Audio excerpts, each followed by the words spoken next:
Justin Gaethje and Michael Chandler put on a performance this past weekend on Saturday. But was it really fight of the year? I think not. Hang around to find out why.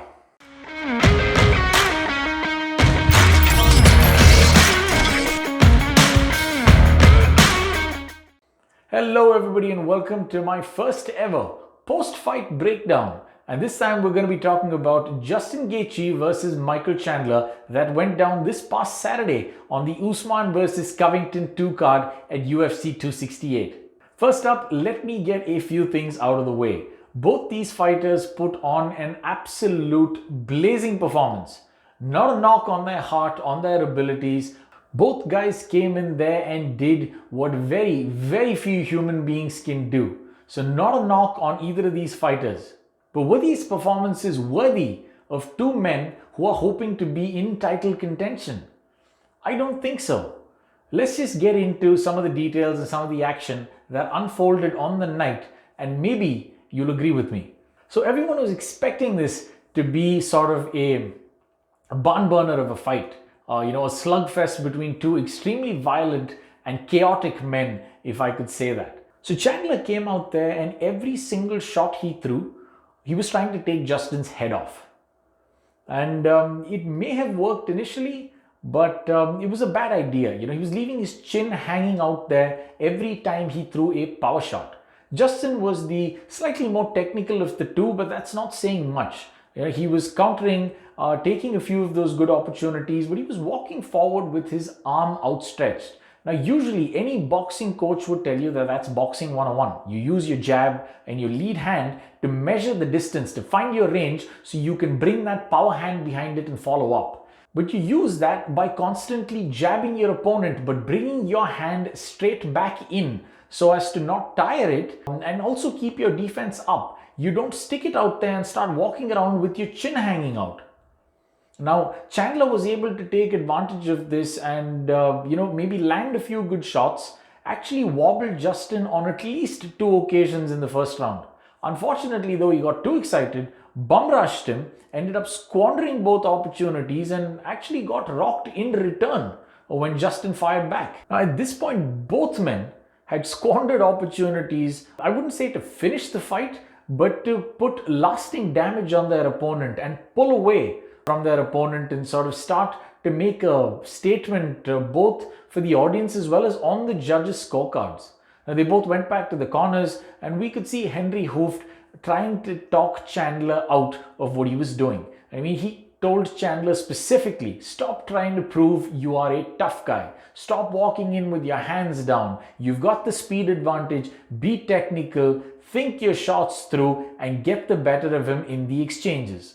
Now, when they came back out, it seemed to have worked, but, in limited fashion. They were both a little more technical, a little more measured, but I think that was because they had gone so hard in round one that both these guys had spent a considerable amount of their energy on each other without achieving the result they were hoping for. Now, round two, Gaethje scored a massive uppercut.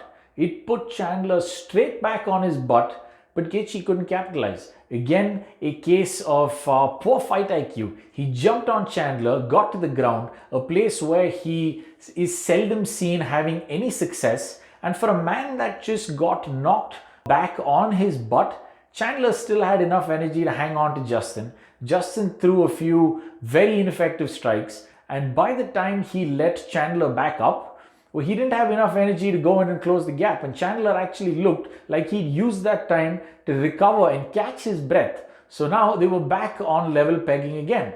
One quite hurt but not as tired, and the other one not quite as hurt but quite tired. And at this point, I saw a big telltale sign that Justin had actually overstretched himself. I mean, you can see his hands bunched up together against each other, and this is a sign that a fighter's clenching his fist too hard. It starts to tighten up in your forearms and your fingers, your fist starts to hurt. And basically what he's trying to do is to stretch his forearms out and also help keep them up, because at this point he's too tired to keep them up on his own. He's thrown too many strikes, too much volume, and basically at this point the fight went completely downhill from a fight IQ perspective. Now, Chandler caught him with a few good body shots. Justin caught him with a few good shots to the head. But for a man that had taken the kind of beating Chandler had, he should have gone away. But guess what? Justin's shots just didn't have the same pop in them because he'd burnt himself out. Now, that's basically the story of round two. They went back to the corner, and this time we heard Trevor Whitman, and you could hear the frustration in his voice. He's trying to keep his fighters' morale up by saying, I know you're having fun. I love the chaos and the fun out there, but get the job done. And at this point, Justin, who was, in my books at least, quite clearly ahead because he had scored that massive knockdown of Chandler, you'd expect him to be a little smarter, sort of pick his shots and cruise out ahead on the scorecards to close the victory and maybe achieve a finish. But he was just too tired. Chandler came in pressing the action in round 3, caught him with a few good body shots, but unfortunately, neither man had enough energy to finish the other. Justin was catching Chandler with shots, at least for the first half or the first 3 or 4 minutes of the last round, but you could tell that there was far less pop in them. Neither man had enough energy to finish it. I mean, Justin was so tired that Chandler was actually able to pick him up and slam him. But guess what? That resulted in absolutely nothing yet again. They both just rolled all over each other, Justin getting the better of the scramble, taking Chandler's back. But he was so tired that he couldn't hold him down. He let Chandler get back up, and at that point the fight was completely done. Neither fighter had anything left, and they basically cruised in. And well, by the end of that third round, the last 30-40 seconds, almost a minute, had absolutely no action. You could see both of them breathing hard. Chandler was absolutely rattled. It ended up being a anticlimax in my book. Now, I know this was an extremely entertaining fight, all that back and forth and all the oohs and ahs from the crowd. I mean, I had just as much fun as the next guy. But here's my concern. What does this show in terms of fight IQ and fight ability for both these guys? Both these guys have fought for a title in the past. Both have come up short. You can't try approaching a fight like this against a Dustin Poirier. Well, Justin Gaethje tried. He got knocked out. He even tried it against the likes of Eddie Alvarez, an ex-champion. He got knocked out. Chandler tried it against Charles Oliveira in their title fight. He got stopped in round 2. And some people might say, well, this was a 3-round fight. They were going out to try and achieve what they could in 3 rounds, and this was the style that they chose to put forward considering the opponent they were given. I don't think so. I mean, tell me when, in which fight has Justin or Chandler gone out and done this any differently? They both come out absolutely blazing, and it either works or it doesn't. I mean, it has worked on several occasions, which is why they are ranked 3 and 4. But if they continue to go on this way, I mean, for one, I don't know how many more fights like that those guys have left in them. It doesn't speak much of their fight IQ and their ability to adapt to an opponent or adapt to a situation. I mean, well ahead of the fight, much less during the fight itself.